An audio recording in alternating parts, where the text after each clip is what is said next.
Hey, what up team? It's Joe Mill here back with Killer Miller Q, and today I told you we got something special. We're gonna be doing us an Oklahoma onion burger. I'm gonna be bringing out a new apparatus. Come on over here, let me show you something real quick.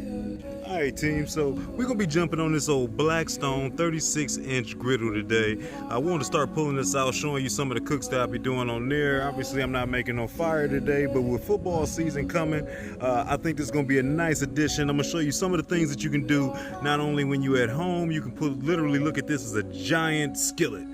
This could be something that you do indoors, and a lot of people got a griddle indoors that they might be able to use on top of a Blackstone or something like that they can use outdoors. So want to add this in, so we got some more cooks, but I'm gonna get into the ingredients and we're gonna jump right into this burger. This will be pretty quick.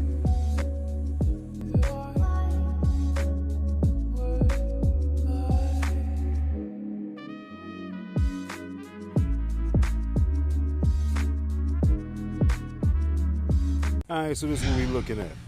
Literally, it's not much, man. This is gonna be an old-fashioned type burger. If you've never heard of an Oklahoma burger, this is something, and again, you know, that history of food is sometimes good stuff. Something that originated out of the Great Depression era. More or less, they were short on meat, and to make it easy, they went ahead and thickened it up with a whole lot of onion in those burgers. So I'm gonna stick to the traditional method more or less as far as how we're gonna make today's burger.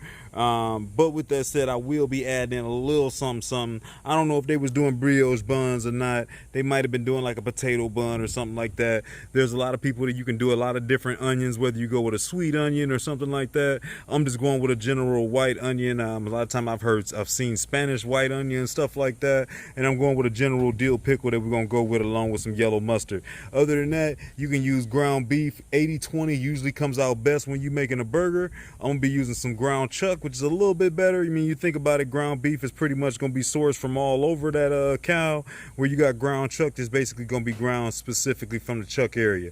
And other than that, we're gonna keep it traditional with some good old-fashioned American yellow cheese, and a mandolin is the key at this whole thing. Unless you're real good with the knife, and you can go ahead and cut these onions up super thin, because we want to make a gang of onions, and we want them to be so thin that they end up almost translucent. I'm gonna cheat. I'm gonna be using this, which basically will go ahead and hold my onion half. It'll stab it, and I'll be able to turn around and just shoop, and get you a bunch of those down there. And other than that, I got me a good, strong, handy dandy burger press here as we flatten those babies out and make those onions become one, and we get us a good crust. So all we got to do is, I'm about to break these down into 4-ounce balls. So we're gonna end up with 4 pieces out of this right here, and we got salt and pepper going on these. So again, super simple, and I'm gonna bring you right over to the griddle. We're gonna get this thing fired up and warmed up.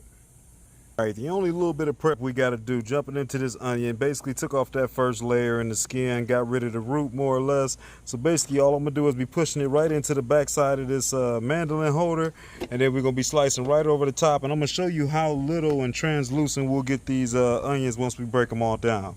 But I need both my hands. All right, I just want to show you real quick. That was a half. That happened so quick I almost felt like I wasn't doing anything. But here's an idea what they look like. These are pretty thin. They're not quite translucent, but they're pretty thin. It's as low as my mandolin can go. I mean, you spend more money, they'll allow you to go ahead and you know, really be able to dial those in even more. We're gonna pick these up and kind of pull them apart here in a minute. Let me shred the other half of this, and I'll show you what we're gonna do as far as getting some of the moisture out. And I think these will work. Hey, that was a full large onion. Almost lost a couple. We got them. But like I said, they came out respectfully thin. So next thing we're gonna do is we're gonna go through here. I mean, obviously we put the whole onion in. So any of these, maybe these big ones, wifey likes a lot of onions, so I might leave some of those. But you will get some of these flat areas like this right here. This I'll probably just toss right out of there. Obviously nothing wrong with the onion, but I only want the thin little pieces. And we're also gonna be breaking this apart so I can get these down to a bunch of individual strands like this right here. Bam, just like that. I took a couple gloves. I like grabbing these and being able to squish them by hand. Not only does it help kind of break these up a little bit, but then it also obviously, then I go ahead and I squeeze them right over the sink and get as much moisture out as I can. You'd be surprised how much liquid is in here. And we're getting rid of a little bit of it now, will just kind of help us on the back end when we go to get that searing process. But this is what your onions will look like. Easy from here. I'm about to go part this burger meat out, and we're about to go ahead and kick this thing up to medium high heat in the middle 2 burners, and we off. All right, as you can see, we got our 4 little dough balls all together. Like I said, we're gonna be using a brioche bun because that's like my absolute favorite when I'm making a burger. They probably didn't have that back in the Depression, like I said, but that's all right. We got our thinly sliced onions over here that we already done squeezed out. I got some salt, I got some pepper. One thing I like to do is use a little bit of this non-stick spray on the bottom side of this masher to kind of stop it from touching. That's kind of like one of the little pro tips. And I'm starting to get a little bit of smoke over here, so I know we up to temperature. Let's get us a little bit of oil down. And let me bring these arrows down here. So we just at about medium high on the heat. I'll move this around a little bit. Team, I want to jump in here real quick and let you know if you are new to the channel, thanks for following along. Go to that bottom right corner. Take a second and make sure that you subscribe so you can keep up with all of the new videos that's coming out every Wednesday now. Make sure everybody take note of that, and then follow along on all the cooks that you might have already missed. We got a lot of good things coming for everybody. Make sure that you stay tuned. Kicking off preseason football with CJ over there at Mama and Papa Joe's, August 11th. Can't miss that. With that said, let's finish this cookout. Moving that around. Give me a nice little surface to start with. And then we're gonna start with those 4 patties right here in the center. All right, we got these babies on. You hear that sizzle? So this is what I'm gonna do. I'm gonna spray the bottom of this thing. I'm gonna mash them down just a little bit. We're gonna salt and pepper them. And then we're gonna throw a gang of those onions on. I'll bring you back once you can see what that looks like. Okay, got them a light mash down, salt and pepper. Now let's come with a gang of onions. I'm telling you, you can smell these onions immediately. Let me smash these down so they can get nice and thin, and we're gonna get us a nice crust, then we'll get them a flip. Just like that. Check that out, you hear that sizzle. We make these nice and flat. Most of them onions on. This one I might throw a couple on top, but that's all right. You get a nice mix between those. It's gonna be caramelized and those that'll be partially done. I'm gonna let these get about a minute or so longer. Once I start seeing it getting about halfway, I'm gonna flip them over. Make sure you got your cheese and your bun ready, and we're gonna get ready and pop these babies off. Just like I said, at about 2 minutes total, we got us a decent crust. I'm pretty much about to do the exact same on this side. I'm about to hit them with salt and pepper. I'm gonna give them a little bit of a mash down, and we're gonna quickly go ahead and throw this cheese on and this bun to get warmed up. All right, so you seen those. Only thing we're gonna do now, I remashed them back down. We got the salt and pepper on there. Each one of these are about to get a piece of cheese. Bam. Pardon my reach as I work with these 2 hands. We might get a little funky angle here and there. We got that on. Cheese is on. I want the butter the bread on next. And then I'm gonna take the top. I'm just gonna kick it right to the side. Give it a little bit of a tint. Butter the bread goes right on top. Top of the bread's going right to the side. And we're gonna let these babies steam up a little bit. You get on top. You kick to the side. And our last one right here. And then we're gonna be pretty much getting ready to pull these off. Bam, bam. These won't take nothing but a second. We're gonna pull them off, garnish them. I'm gonna let you check it out. And check that out, team. Man, I don't know exactly if we're in Oklahoma, but I tell you what, these don't look bad at all.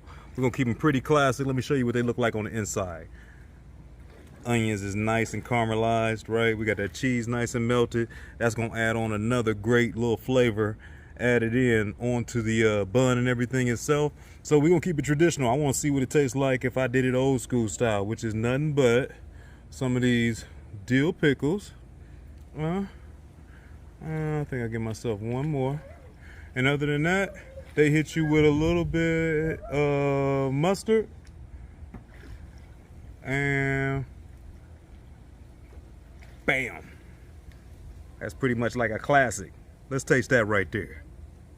All right, team, we got that thing done. You've seen what it looked like. I can't wait to taste it. Before I jump into this and forget everything that's coming, we got good cooks coming soon. I'm gonna be making a move, so I'm gonna show you something different again here next week. We also got the kickoff for preseason football with CJ over at Mama and Papa Joe's. That's August 11th. So a whole lot of good stuff. On top of the point, we almost at 1,000 subscribers. Still working on trying to figure out something good for that. But other than that, I gotta taste this classic here.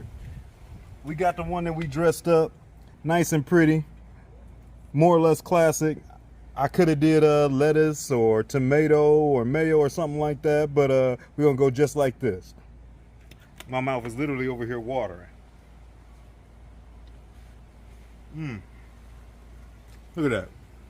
Cooked perfectly.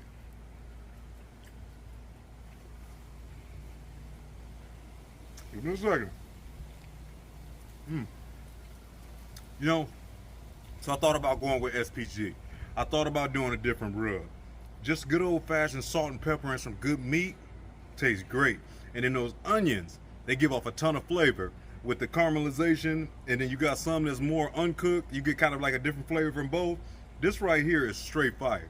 And I like the little soft bun. With that said, you could have toasted it too. But nothing else, nice kickoff for the Blackstone.